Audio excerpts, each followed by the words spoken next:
221. Diaspora 221. Pour retrouver toutes nos informations à chaud comme à l'accoutumée, tapez www.diaspora221.tv et optez pour des informations fiables et vérifiées. Je vous ai réunis ici ce soir pour m'adresser clairement à M. Farba Ngom, qui soutient partout que seul le succès du président de la République compte. Or que, dans les faits, tout ce qui l'intéresse, c'est ceux qui admirent le président de la République et qui voudraient s'en approcher passe par lui-même. Tu ne lui rends pas service. Tu l'isoles et tu le rends seul. Tout ceci pour être l'homme le plus fort autour de lui. Tu es malade d'égoïsme triomphant. L'heure est au grand rassemblement autour du président de la République.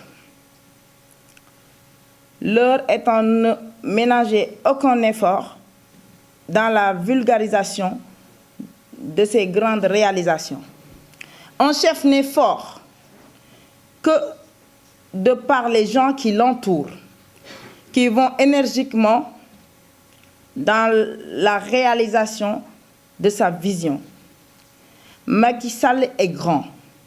Alors, cher Farba, fédère autour de cette immense personnalité. Le président de la République, homme politique, self-made man, qui connaît ce que le citoyen qui vit dans la précarité ressent, puisque étant quelqu'un qui est issu d'un milieu très modeste, ne refuserait pas un contact avec le Sénégalais lambda. Donc, donner des directives pour que les gardes du corps, à lui Farba, soient un mur entre nous et le président de la République, est le contraire à l'esprit dont est dépositaire le président de la République, de par son destin de serviteur des citoyens admirateurs les plus humbles. Nous voyons une admiration forte au président de la République parce que c'est un homme, le père de la nation, qui se laisse approcher par tous les fils de la nation. Donc, cher Farba, agis dans ce sens. Personne ne serait capable de nous séparer de Macky Sall, président grand bilan. mbokk yi maa leen fi woolu woon tey pour m'adresser à monsieur Farba Ngom ndax ñun dañu di ay sénégalais di ay jeunes di ay apéristes bëgg Macky Sall ba mu jeex ci ñun ba mu jaral ñu lu baree bare am na lu ci nit ñi xam am na loo xam ni buñ koy wax fii la ñuy fanaan man de ma part personnelle ma seetlu ne mënuma nekk di xeexal sama njiitu réew di xeexal sama chef de parti contre l'opposition mi nga xamante ni mi ngi fi nekk présent di créer des mauvaises communications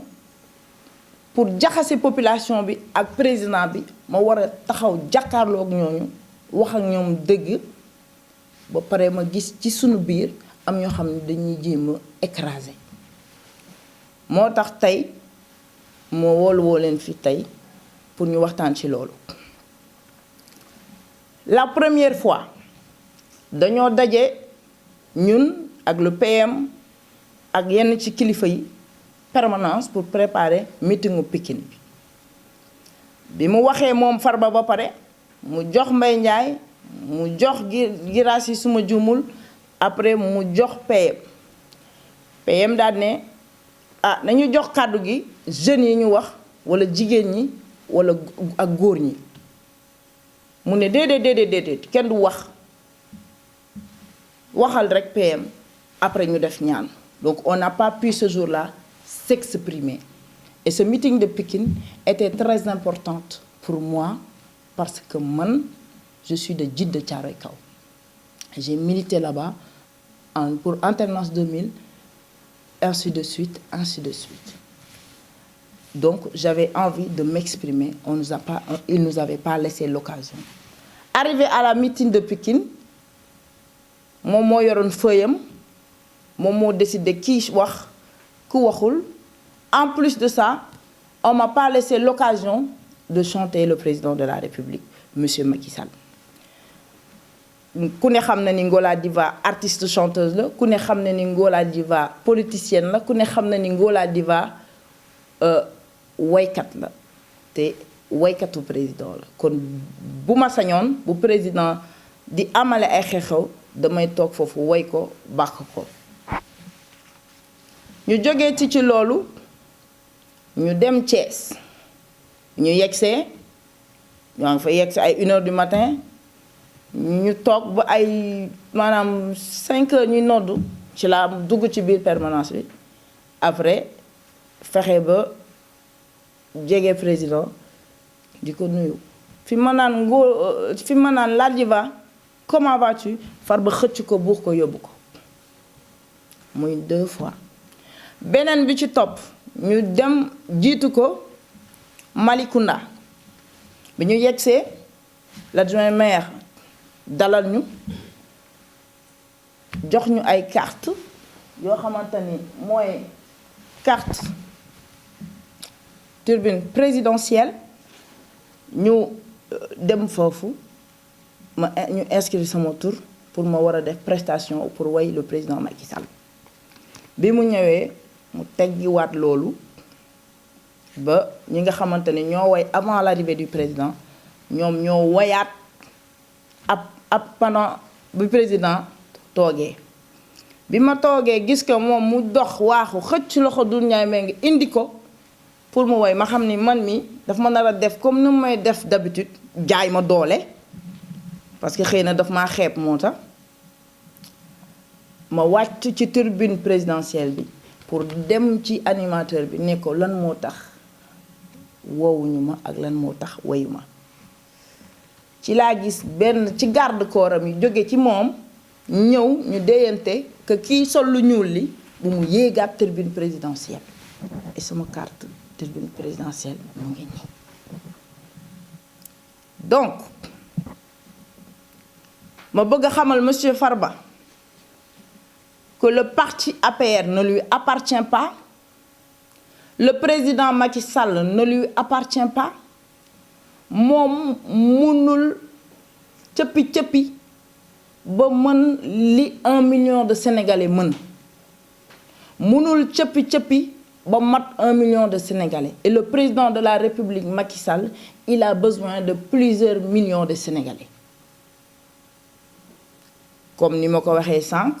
moment bi nga xamante ne sunu président mu ngi def réalisation yu mag ci réew mi sunu président mu ngi liggéey bu am solo ci réew mi moment bi nga xamante ne ñun askan Sénégal nga xamante ni ñoo bëgg président Macky Sall xam valeur am ñu ngi bëgg mu am 2e quinquennat moment boobu duñu nangu kenn ku ñu écraser wala ku ñu tàqali ak suñu président. Donc man Ngola Diva may xamal Farba Ngom ne ko lu ko président Macky Sall jaral nañu lu ko raw bu naree dox suñu diggante ak président Macky Sall dañ koy jaay suñu bakkan bi wala mu jaay ñu bosam parce que on est des jeunes et on a un président jeune. On doit voir la jeunesse autour de lui. Même jaaykatu gerte caaf bi bu waree gis président Macky Sall yow Farba waroo ko xañ mais ku leen neex moo koy gis ku leen neex moo ko dul gis écrasement ay affaires yu sew yu ngay def ci biir loolu il faut que mu arrêter parce que moomoo Macky Sall moomuloo parti bi ñun ñëpp ñoo ko bokk ki jiitu ci parti bi ak ki dugg tey ci parti bi ñoom ñëpp ñoo yem ci parti bi donc loolu moo waroon tey sama woote fii tey su fekkee am yéen ay questions. bon en fait si sa ñaari kàddu yi nga indi lu français de wolof bi li ñu ci gën a bàyyi xel moo ne yàgg Farba Ngom seen histoire du tey yàgg ngeen jotee lan moo waral jote bi yéen ñaar ngeen bokk benn parti bokk benn bëgg-bëgg dafa mel ni si seen desi am. ah kooku moom moo xam lu tax muy def loolu mais tey man su ma nekkee maa ngi nekk ak président de la république ay ndaw ñëw pour jàppale ko jóge dëkk ak dëkk am ñu nekk ci réew mi ñooñu war nañu mën a saafonte ak président di ko mën a xam nga li ma la expliquer mais moom warul par exemple président Macky Sall du ku ñuy prendre en otage parce que mat na li mu doon mais bu nekkee ci biir néeg ñu tëj bunt bi bu ñu ubbiwul bunt bi du xam ci ne ci biti kan noonu la demee. xaw ma siis laa ko mën a tuddee xaw ma wane ni que je suis le plus fort man je pense que day wane ni que je suis le plus fort que je suis l'intouchable en fait. waaw maa gën a jege que voilà parce que man même bi nga xamante ne loolu am na Thiès bi ma bëggee dugg ci oto nit mu xam ne man ak Farba ça va pas dafa ne doo dugg sama oto parce que sama poste bi ma am yàggul te bëgguma ñu récupérer ko ci man. ah loolu moom ñëpp ci yam kër gi donc le président Macky Sall il faut que mu xam ne Farba mu ngi koy yàqal waaw il faut mu xam ni Farba mu ngi créer ay frustré Farba mu ngi jànni nit ñi déggoo kenn ku ko wax te ñu nekk ku nekk nga koy subir man Ngoné maa koy wax et je le défie ragaluma Farba ci saayir ragaluma Farba ci baatin en ka Haalpulaar 100% min ko nenam ko jolfu baabam capaato sa waawi wadde mi wodma ragaluma dawma daayuma ni nga bëggee Macky Sall nu ko raw laa bëggee Macky Sall te ëppalewuloo ñu ci parti bi ëppaliwoo ñu ci président Macky Sall loolu il faut mu leer te ay jeunes lañu duñu bàyyi suñu président ngeen jël ko yéen rek ay pas rek wër ko la jeunesse est où dans tout ça il faut arrêter à un moment donné écrasement bi man yow tu penses que man mun nga ma écraser mun nga ma nëbbu non depuis mois d'août ñoo ngi Sénégal mënuñu fexe gis président dañuy bind audience ba mu yegg duñu xam fan la jaar mel ni bureau des courriers dafa am lu fa fëq le président il donne des directives kenn du ko respecter parce que y a un mafia là-dedans il faut que loolu mu arrêter il faut que le président revoie son entourage revoie son truc protocolaire parce que tey su fekkente ne moom teg na dara am ñoo xam ne dañuy jaar ci suuf il faut que loolu mu arrêter. mais gis naa ne yow gis la président de la République c'est ça ton principal problème moom nga doon kaa sànq ba tey est-ce que jàpp nga ni jàppale président jar na forcément nga war a mën a gis Macky Sall wala dafa am leneen lu ci nekk ginnaaw loo bëgg loolu ñu wax ko. non du question man kese. Il y a beaucoup de jeunes qui ont ce problème-là. Un Sénégalais lambda qui est même apolitique am na droit pour demander gis président de la République waxtaan ak moom wax ko problème sénégalais yi wax ko problème jeunesse bi wax ko li jeunes yi namm ci moom mais booy bëgg koo xamante ni gisoo ko bu yàggee da ngay baisser les bras da ngay bàyyi ñaata jeunes ñoo fi toog téye seen loxo defuñu dara lan moo tax opposition am doole suñu kaw parce que mënuñoo yegg ci président Macky Sall mais moo leen gënal ku ñu mën a donc loolu c'est des problèmes et fii ak 2024 suñ ko jàppoo nii ñu jàppoo ko nii suñu xañee ñu gis suñu président pour mën a exprimer wu pour mën a wax ñu woo presse bi wax ak ñoom président dina ci jot voilà. waaw dañ lay pousse ba ci miir bi parce que suñu tëggee ay bool ñun ñooy génn wax suñu monter la jeunesse sénégalaise ñun ñooy génn wax su fekkente ne ñoo ngi wax jeunesse bi ñu génn xeex ñun ñooy génn wax ñoo nekk ci TikTok bi ñooy reyante on fait tout ce qu'on peut pour wane ni c'est notre leader que c'est le on veut de lui kon nag su dara desu waaw su dara desulee nag lu dul nag ay kii moo war a yegg kii du yegg ay écrasante mais dañuy taxaw ñu affrontente. Il a déclaré la guerre à Pikine, j'ai pas réagi. À Thiès, j'ai dit c'est pas grave. À Mbour mu def ko et daf may xool di ma wan ne je suis fort. Donc man il fallait que je aussi lui montre que je comprends son jeu et du man rek la koy def parce que ñeneen ñi mu ko fi jot a def amuñu fit bi ma am pour wax ko man nag maa koy wax parce que man bugguma suba ñu nekk di mettre benn rideau entre le président ak ñun ba suba am loo xamante ni am na fi président di doog a être informé. ñaari question la am yaa ngi wax sa biir wax damay dégg lu bëri yéen waa APR da ngeen koy wax comme si que Farba dafa mystique da ngeen ko xaw a ragal ci mystique parce que booy dem bay wax Zahir Baatin ni nga ko jolof ku ma dóor ko lu demee noonu. En tout cas dama leen di wax dara fit bi ma am pour képp ku jóg wax ci Macky Sall lu dul yoon ma toog ci télé bi wax ko fit boobu laa am ba taxaw moom mi nga xam ne ñoo bokk parti ma am fitu wax ko li ma koy wax ay xale lañ mais dañoo xam bu baax fi ñu teg suñu tànk wóolu ko beneen bi ci topp mooy di nga lepp xal di nga xeeb xal mu lakk sa dëkk donc il faut qu'on se respecte il parle mal aux gens daf ñuy jànni day jànni ay nit mais pourquoi parti la ñu bokk président Macky Sall la ñu bokk ëppale wuñu ci gën a jege gën a yey mais ëppale wuñu ci président Macky Sall donc il y a des choses yoo xamante ni day yàqal président de la République donc loolu dafa war a arrêter parce que dafa am fu ñu jëm am lu ñu war a xeex kon yow man su ma waree jàppale président Macky Sall am mbooloo bu nekk sama ginnaaw soo ma xañee ma gis président Macky Sall du ma ko mën a dimbali na laa koy dimbalee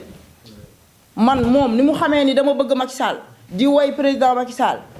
bu xam ni man dama amal njëriñ président Macky Sall mais man dama ñëw sama kër benn jour dama gis ne Farba il a bloqué mon numéro. dama dem permanence li fa xew fa ma ñëw bëgg ko yónnee message quoi pour wax ko ne ko man dama la doon présenter benn militante Normandie dama ko bëggoon présenter femme boobu noonu Normandie la jógee militante la di sonn ci président Macky Sall ñeesu président la sax en plus ma ko koy présenter mu ne may leen ma jàll ma ne ko jàllal ma ñëw ba ci kër gi loolu metti ma ne ko ma bëgg a yónnee ko audio pour ne ko que mu bàyyi jànni nit yi ma gis ni moom bloqué na sama numéro après ci laa jël beneen numéro ma yónnee ko message pourquoi ñoom ñi takk ci président ñun bu ñu bëggee gis président ñuy bloqué suñu ay numéro il servent à quoi alors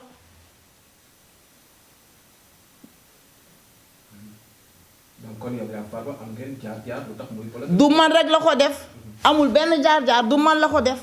dañuy xam ni yow bëgg nga yegg ci kilifa gi ñu ñëw bloqué la ci kilifa gi wala ñu dem waxal la ci kilifa bi wala ñu dem waxal la ci Marème mais parti bi du famille parti bi du leneen parti bi ñun ñëpp ñoo ko bokk président Macky Sall ñun ñëpp ñoo ko bokk nañu bàyyi yàqalante bi ñuy yàqalante ci biir